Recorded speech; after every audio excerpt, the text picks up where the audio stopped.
Hello everyone, my name is Loko and welcome to some more StarCraft 2 Heart of the Swarm. Today we're gonna take a look at a game that I have played 2 days ago actually. It was 2 days ago that I played this game and it's on one of the new maps. Now I was gonna name out the map, but I completely forgot it.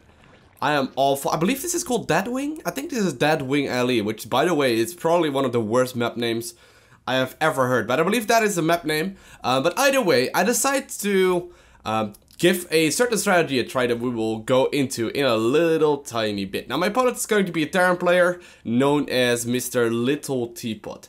And I decided to speed up the game to about the 2-minute mark or so before starting off this thing. Because in the first couple of minutes you only really make drones, right? So it's kind of pointless to watch.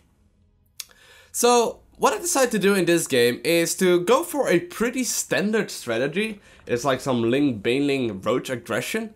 However, I decided to actually use the map specifics that you cannot really find on any other map. So right now, as you can see, my opponent spawned in the top left corner and I spawned in the top right corner. Now on this map, you have this little tiny pathway right here between your natural, which is, you know, kind of between my natural and my third base, where you can take a little path towards his natural and his third base.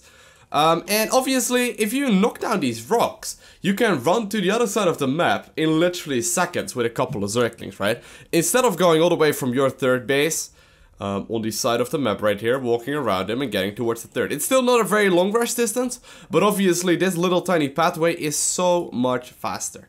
So, in this map, or in this game rather, I'm going to try abuse the map, and I'm just gonna give it a try, and hopefully I'll be able to figure out exactly how it works.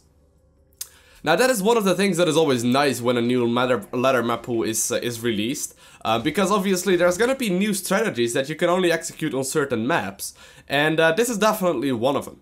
Now I'm actually really curious, what do you guys think of the new maps? Because whenever I'm live streaming, people always comment on how terrible some of the new maps are, and I personally really like Catalana. It's like the 3-player map that has like a really standard natural and third and fourth base layout.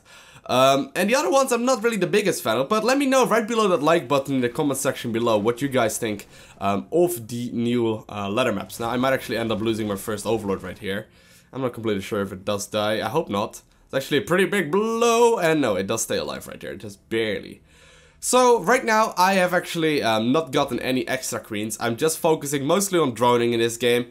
Gotten my early Zerg speed up, but right now I'm just saving up some more minerals so I can make more drones as soon as possible. Gonna start up a third queen however, and I'm gonna go for a pretty quick third base. My third base should go up right around the 6 to 7 minute mark, which is kind of the standard one for a third, and I believe I'm getting it very shortly. So there we go, link speed is done. And there we go, I'm also sending over a drone to my third. But link speed is done, and I could decide right now to make a couple of units and try and do some aggression. But I actually decided to just keep on making them drones first, getting my third base up before doing anything else. And now I finally start a couple of Zerglings. Now these Zerglings, I've got about 4 out right now. I'm making about 10 more, meaning that I will have about 14 Zerglings, which is just enough to defend against, like, let's say 2 Hellions and 2 Reapers, especially in combination with the third queen.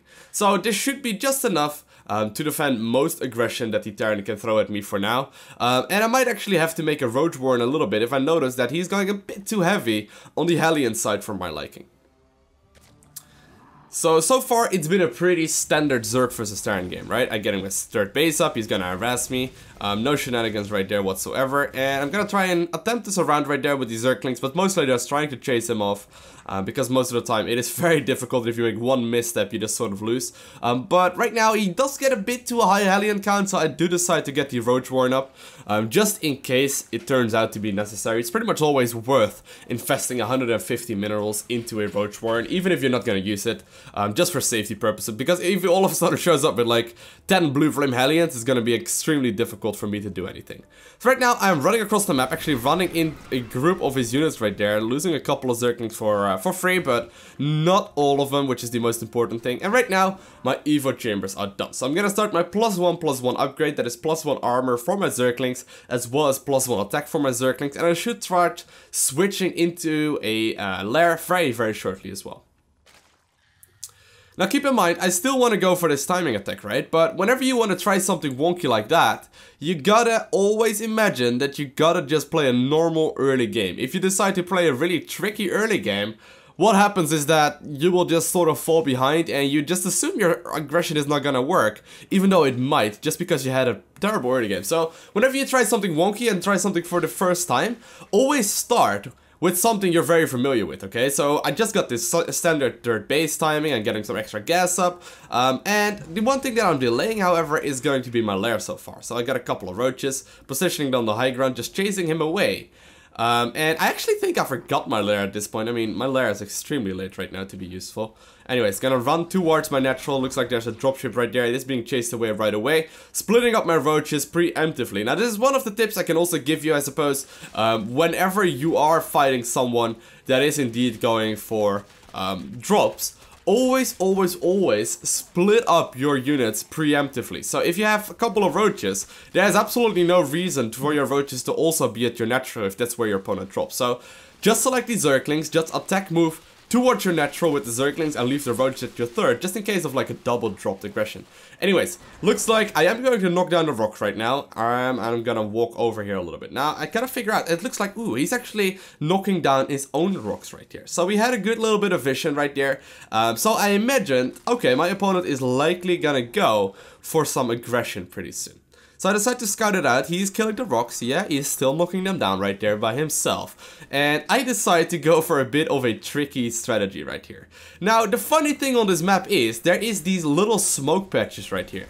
As you can see, these are things you cannot look through. So, if I position units right there, it is going to be completely hidden away for him. So I decided to go for a bit of a tricky attempt. It is worth trying right here.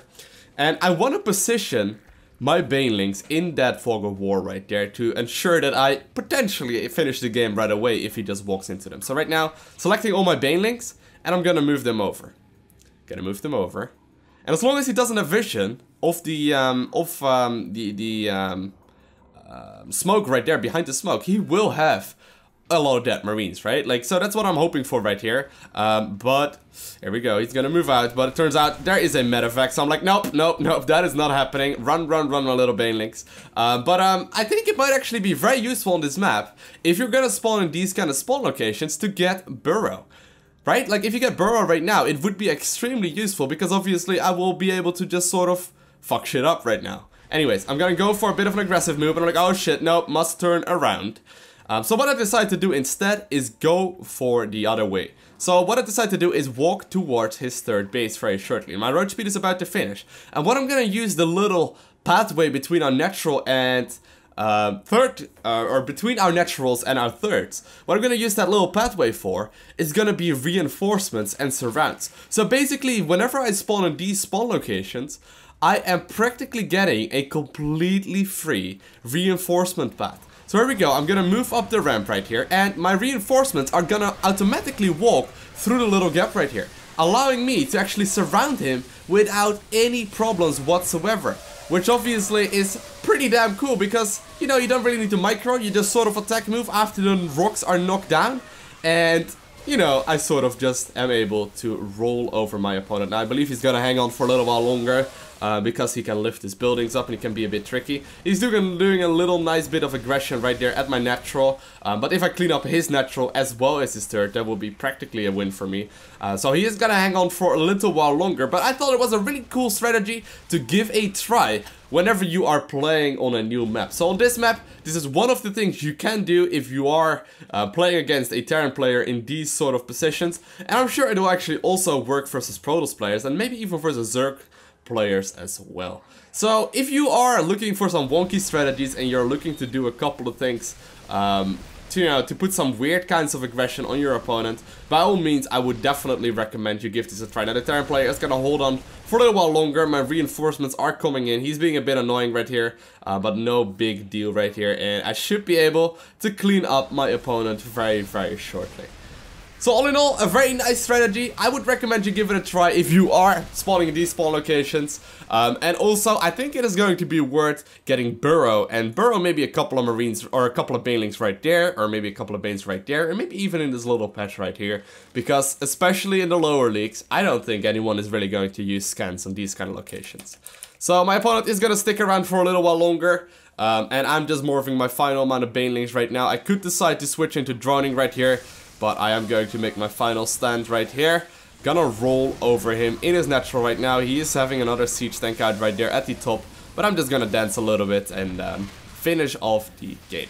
So, as always, if you enjoyed this video and this is your first time tuning in, or maybe you're a long time viewer and you just haven't subscribed yet, hit that subscribe button so you are the very first one to get a notification when I upload new content. It is a pretty red button right below the video box. Once you click it, you are subscribed, which is freaking awesome.